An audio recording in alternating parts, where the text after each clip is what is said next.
এদেরকে আজকে স্বেচ্ছায় গণগ্রেপ্তার বন্ধ করতে হবে এবং নিহতদের তালিকা সঠিকভাবে করতে হবে এবং তাদেরকে বিচারের আওতায় আনতে হবে। বিচারের আওতায় এনে জন্য এবং সর্বশেষে এইটা এই সরকারকে দিয়ে আমার মনে হয় না এটা কাজ করাতে পারবেন। প্রথম আলো কিংবা আমাদের যতটুকু জানি 212 জন, আমরা অনেকে জানি 300-350 উপরে লোক মৃত্যু হয়েছে।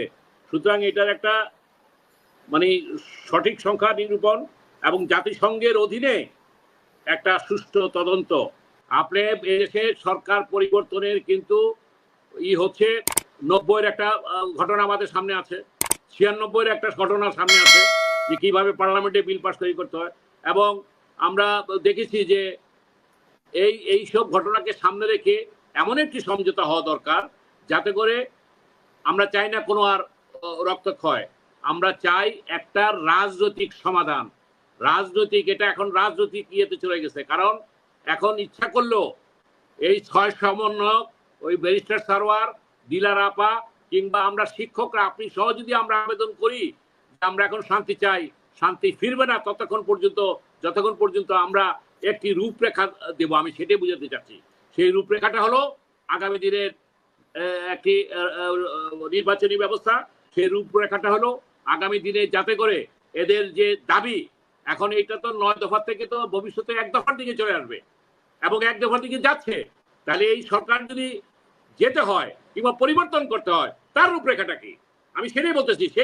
সেই সমঝোতা আজকে দরকার, সেই সমঝোতা, সেই আন্ডারস্ট্যান্ডিং, সেই ঐক্যমতটা আজকে দরকার।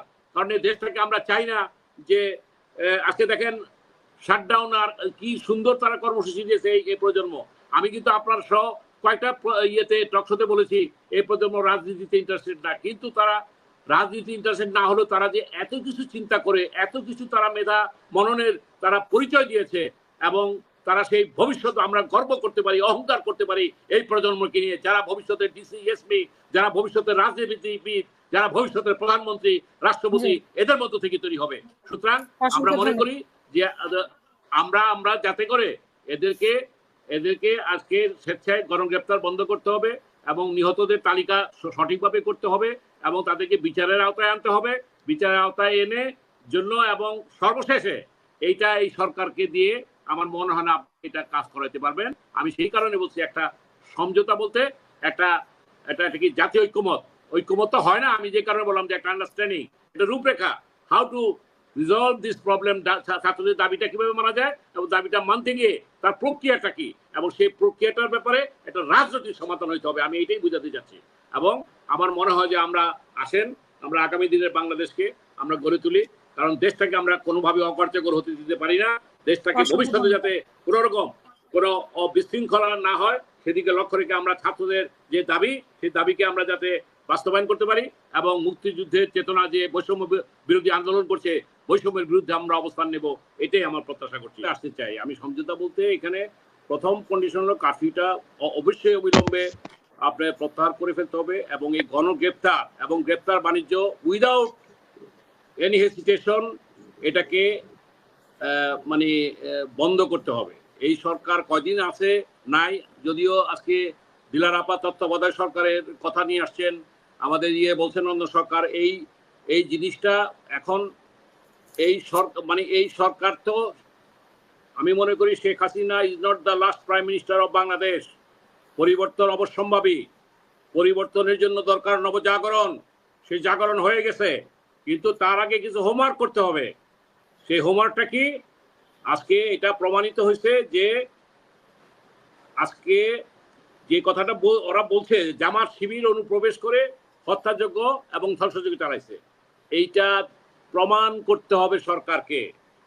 জামাত শিবিরকে যে দোষ চাপানো হচ্ছে, এই তাদের ভাষায় 150 জন, আর প্রথম আলো কিংবা আমাদের যতটুকু জানি 212 জন, আমরা অনেকে জানি 300-350 উপরে লোক মৃত্যু হয়েছে। সুতরাং এটার একটা সঠিক সংখ্যা নিরূপণ এবং জাতিসংঘের অধীনে একটা সুষ্ঠু তদন্ত এবং পাশাপাশি এই যে তদন্তের পাশাপাশি আপনার শিক্ষা প্রতিষ্ঠানগুলি খুলে দেওয়ার ব্যবস্থা করতে হবে। ছাত্রলীগের লাগাম এই সরকার যতদিন কমেছে, আমি সরকারের উদ্দেশ্যে বলতেছি, যেহেতু সরকার তো হুট করে, আপনি তো ওই যে এরশাদের সময় যেমন বলছিল যে যে কি সামঞ্জস্য বলতো, সামঞ্জস্য পরে যদিও বা সারোয়ার ভাইদের দলে বিএনপিতে গেছেন, যে আমরা কি ক্ষমতা কি কোথায় করব, ওই 0 পয়েন্টে। সুতরাং এখানে আমি সেই কারণে সমঝোতার কথা বলেছি, রূপরেখার কথা বলেছি, একটা সংলাপের কথা বলেছি। তাহলে আজকে যে কোটা সংস্কার, এটা কোটা সংস্কারে নাই, আজকে এটা রাষ্ট্র সংস্কারে চলে গেছে। ব্যারিস্টার সারওয়ার যথার্থ বলেছে যে আজকে 50% ভোট না হলে অন্য বিভিন্ন দেশে গণতান্ত্রিক দেশে সেই ভোটটাকে তারা কাউন্ট করে না, 2 বারের বেশি ইনে থাকতে পারে না। আজকে এটা প্রমাণ হয়ে গেছে এই দেশে দ্বিদলীয় রাজনীতি কার্যকর না। আওয়ামী লীগ বিএনপি এরশাদ বিরোধী আন্দোলন করে তারা যে 3 জোটের রূপরেখা দিয়েছিল সেই রূপরেখা বাস্তবায়ন করে নাই। আমি সারোয়ার সাহেবকে ধন্যবাদ জানাই মন্দের ভালো হিসাবে। এরশাদ, আমি যে বিভিন্ন টকশোতে বলতাম এরশাদকে স্বৈরাচার বলেন, এখন কোন স্বৈরাচারে আছি, অর্থাৎ সেই তুলনায় এরশাদ ভালো ছিল, মন্দের ভালো আর কি। যাক, ওই প্রসঙ্গ যেহেতু আজকে এটা নাই আমাদের। মিলন ভাই একটু ইন্টারভিউ করি, আমাকে অনুমতি দিলে আমি একটা আমি শেষ করে এবং এখানে যে কথাটা বলতে চাই সেটি হচ্ছে যে